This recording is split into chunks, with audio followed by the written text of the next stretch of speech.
Hello guys, this is the only GA strategy that you will need to complete your overall syllabus of GA as well as of banking awareness for any exam. अगर आप railway या UPSC का aspirant हो तो आप last में जो बनाई है मैंने वीडियो ऑल ओवर रिवीजन की वो देख लो क्योंकि ये स्पेसिफिकली बैंकिंग के लिए है। तो स्टार्ट करते हैं। स्टेप 1 है हमारा हाउ टू स्टार्ट। तो सबसे पहले हाउ टू स्टार्ट में हमको आया तो बैंकिंग अवेयरनेस बहुत इंपॉर्टेंट है। अगर हम ये नहीं करेंगे तो हमको जीए बिल्कुल समझ नहीं आएगी। बैंकिंग अवेयरनेस या तो हम एक महीना सिर्फ यही कर सकते हैं या बैंकिंग अवेयरनेस और जीए साथ में कर सकते हैं। अब इसके बाद हम आगे चलते हैं। इसमें मैंने बताया बैंकिंग अवेयरनेस के सोर्सेज। बैंकिंग अवेयरनेस या तो हम कर सकते हैं फुल इंग्लिश वाली जो वीडियो है, जो बच्चे इंग्लिश बैकग्राउंड से उनको इंग्लिश में समझ चाहिए तो सुप्रिया पांडा प्लेलिस्ट एक प्लेलिस्ट है। इन सब का लिंक मैं अपने डिस्क्रिप्शन में दे दूंगा। या फिर इंग्लिश और हिंदी की प्लेलिस्ट है मिक्स बाय कपिल काठपाल सर, पर ये प्लेलिस्ट बहुत पुरानी हो चुकी है तो मैं प्रेफर नहीं करूँगा, पर आप देख सकते हो। और विवेक सर हैं जिनके चैनल का नाम है एग्जाम एस्पिरेंट, उनकी। और अभी रिसेंट जो अपडेट्स हुए हैं बैंक मर्जर और आरआरबी अपडेट्स, ये पढ़ने आपके लिए भी बहुत इंपॉर्टेंट है। स्टेप 3 है हमारा how to start and study GA. तो सबसे पहले हमको सोर्सेज दे, जैसे मॉक ड्रिल बाय स्मार्ट कीड़ा और अफेयर्स लाउडीपीडिया। जो मॉक ड्रिल बाय स्मार्ट कीड़ा है वो बहुत अच्छी है क्योंकि अब इन्होंने अपनी मॉक ड्रिल्स में स्मार्ट पॉइंट्स भी जोड़ने शुरू कर दिए हैं, तो ये बहुत अच्छी बात है।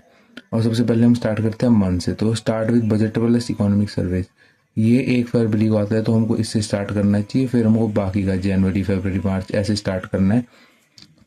और सबसे पहले मैं टीचर्स बता देता हूँ जो आपके बेस्ट हैं।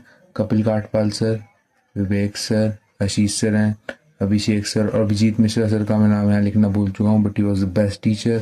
आशीष गौतम सर, अगर आप जीए को फोकस करना चाहते हो वीडियो के साथ। अब हमारा नेक्स्ट स्टेप है जिसमें मैं बताऊंगा स्टेप 4 है, सबसे मोस्ट इंपॉर्टेंट टॉपिक्स बताने जाऊंगा मैं आपको। Banking awareness plus RBI news और SEBI news, these are the most important. उसके बाद loans issued by banks, bank news, finance news, economy, MOU, state government, national. अब ये रखती है इंटरनेशनल न्यूज़ और नेशनल न्यूज़, ये दोनों बहुत इंपॉर्टेंट है। फिर रिपोर्ट और इंडेक्सेस, जो बाकी के स्पोर्ट्स है और डे से रिलेटेड है न्यूज़, वो आप यहीं पढ़ सकते हो। पर हमको एक चीज़ याद रखनी है, हमको सारा पीडीएफ जिससे हम पढ़ेंगे वो नहीं पढ़ना है। हमको उसमें से 70 to 80% टॉपिक्स पढ़ने हैं जो हमारा 90% पेपर का वो करेंगे कवर, और हमको उनकी मैक्सिमम रिवीजन करनी है। एटलीस्ट 4 बार तो हमको उनकी रिवीजन करके चलनी है। स्टेप 5 और मोस्ट इंपॉर्टेंट स्टेप है हाउ टू डू रिविजन। मैं प्रेफर करूँगा कि आप जीए की रिवीजन मॉर्निंग में करें। क्यों, मैं बताता हूँ। सबसे पहले हमको मंथली पीडीएफ से रिवीजन करनी है। हमको एक उस पीडीएफ में से 10 से 20 न्यूज़ उठानी है एक दिन में। फिर उन 10 से 20 न्यूज़ की हमको रीडिंग करनी है, और वो रीडिंग हमको करनी है 100% एफर्ट से, और उसमें लगेंगे आपको 3 to 4 आवर्स। उसके बाद उस न्यूज़ को हमको शाम को रिवाइज करना है एटलीस्ट 70 to 80% एफिशिएंसी से। ये हमारी हो चुकी है इस न्यूज़ की फर्स्ट रिवीजन। अब उसके बाद अगले दिन हमको नई न्यूज़ उठानी है 10 से 20, बट उस न्यूज़ को पढ़ने से पहले हमको उससे पिछले दिन वाली न्यूज़ को पढ़ना है, मतलब रिवाइज करना है, जिससे हमारी सेकंड रिवीजन हो जाएगी 40-50% एफिशिएंसी के साथ। उसके बाद हम जो शाम को न्यूज़ पढ़ेंगे, जो हम आज वाली न्यूज़ को यहाँ रिवाइज करेंगे, उसी के साथ साथ हम उससे पिछले दिन वाली न्यूज़ को भी यहाँ रिवाइज करेंगे, तो उसके साथ साथ हमारी इस वाली न्यूज़ का भी थर्ड रिवीजन यहाँ पर हो जाएगा।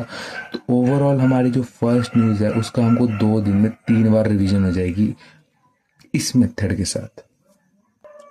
अब आते हैं हम अपने फाइनल सेट ऑफ रिवीजन की तरफ, जिसमें हमको लास्ट करना है। देखो 3 दिन में हमारे पास 60 न्यूज़ हो जाएगी। 4th डे पे हमारे पास 60 न्यूज़ हो जाएंगी जिनकी हमको रिवीजन एक साथ करनी है। और ये जो 60 न्यूज़ है हमारी मेमोरी में चली जाएगी। देखो 2 रिवीजन तो हम 24 घंटे के अंदर कर ही लेंगे एक सिंगल न्यूज़ की, मतलब इसमें से एक दिन में हम 20 न्यूज़ तो करेंगे। उस 20 न्यूज़ की एक दिन में 2 रिवीजन हो जाएगी, और मतलब 2 दिन के अंदर आपको एक न्यूज़ की 3 बार रिवीजन और 4 बार आप रीडिंग कर लोगे, तो ये बहुत अच्छा होगा। और ये हमको हर 60 न्यूज़ के साथ करना है, मतलब 3 दिन बाद हमारी 60 न्यूज़ होगी।